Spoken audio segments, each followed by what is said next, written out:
Cape Cod Broadcasting weaves the listening environments of 99.9 WQRC, Ocean 104.7, WFCC Classical 107.5, Cape Country 104, and CapeCon.com's website experience to reflect the lifestyles of the people who live, work, and play on Cape Cod. We hope that you enjoy this podcast.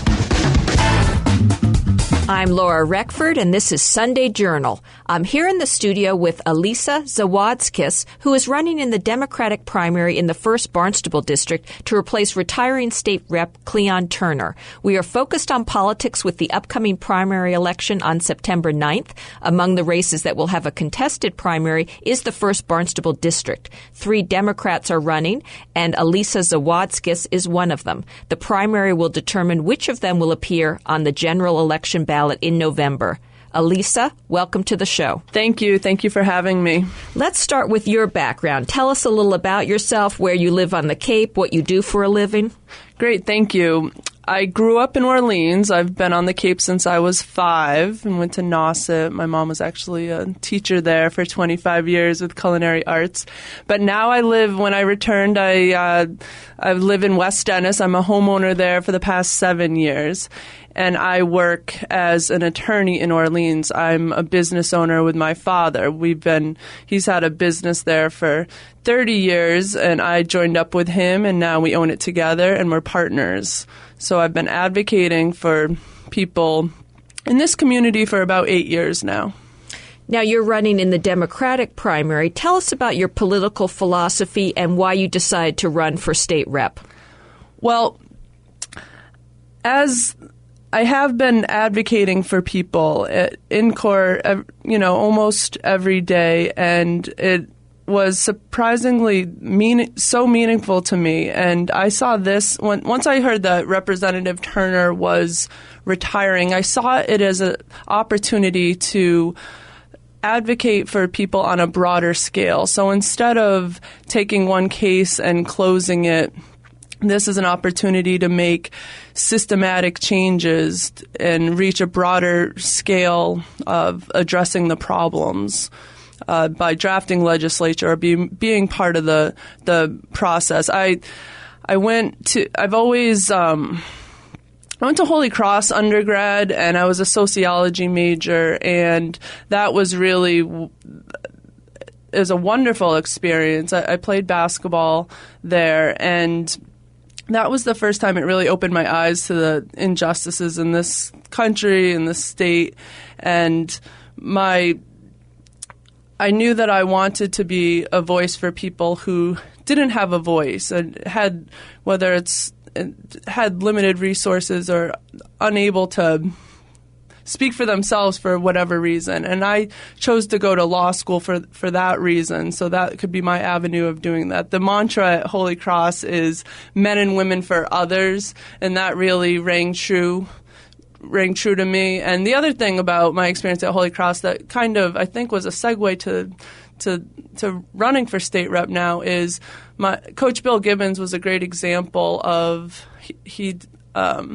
of how you could bring family, faith, community all together. And he did that with his team in the Worcester community. And I think he was a great example for what I'd like to do in this community. Now, what is your experience in politics? Have you ever held any other office or sat on committees?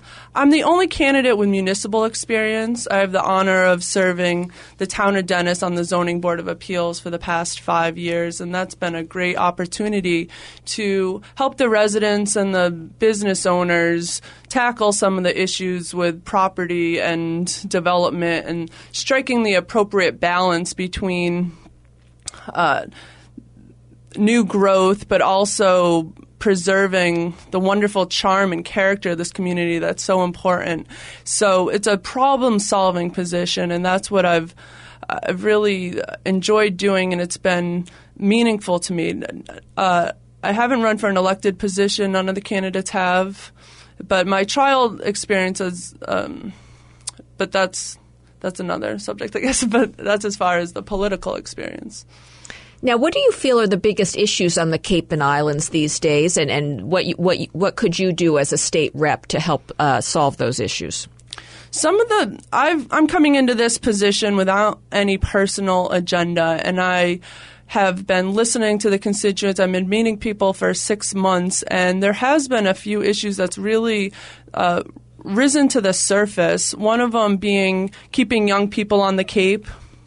I recognize moving back here that a lot of people can't afford to live here year-round, and I joined the Cape Cod Young Professionals to be part of changing that, and they've done a wonderful job bringing that issue to the forefront with the Shape the Cape initiative, which I'm very supportive of. And some of their statistics with that is that from 2000 to 2010, 27% of people ages 25 to 44 left the Cape, and for different reasons. And now they just received a grant for $50,000 to implement a mentor program. So that's an example of one change. And there's a lot of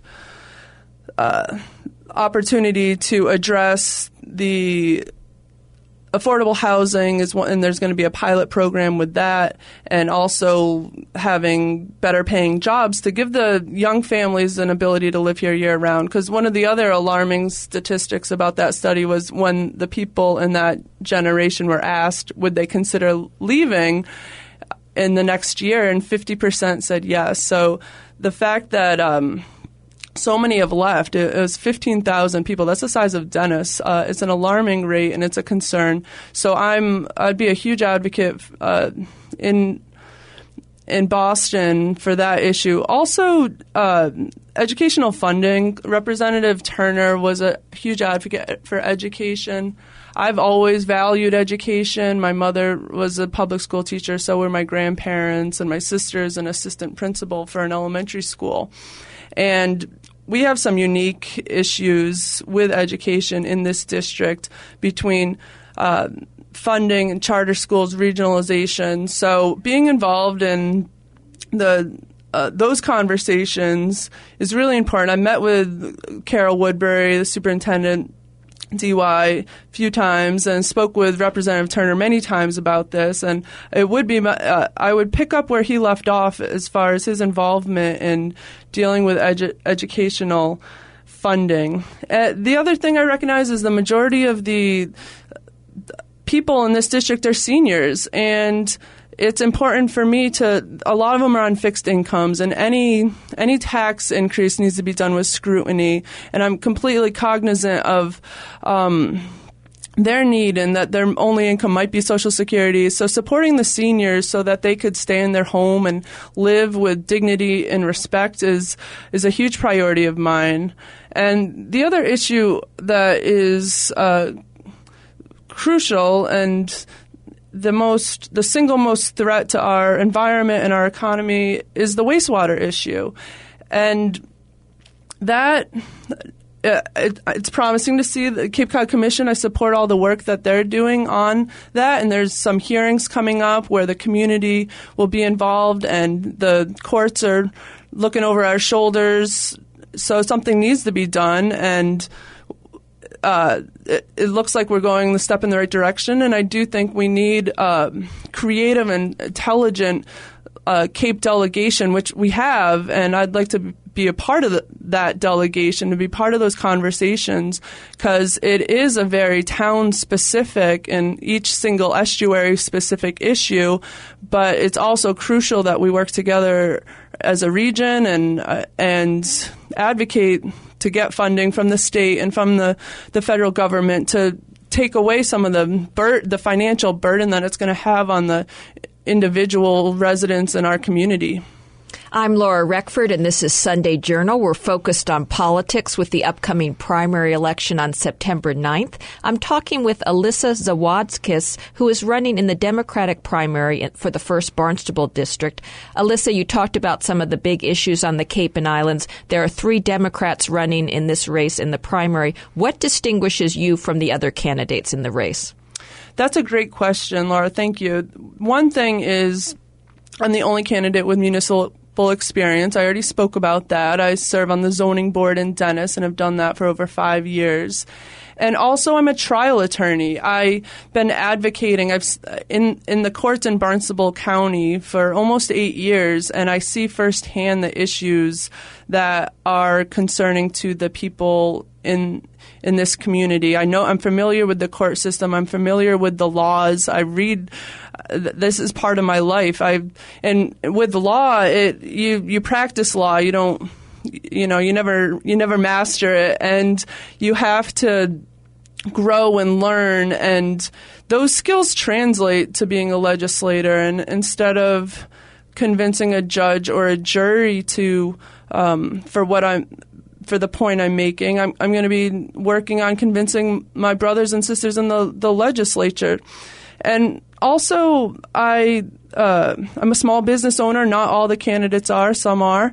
But I know firsthand that what it's like when you don't, your income, you have to consider overhead, and it's not like you're just getting a paycheck every week. You have to earn it. And there's so many small business owners in this community, and I'm cognizant of their situation.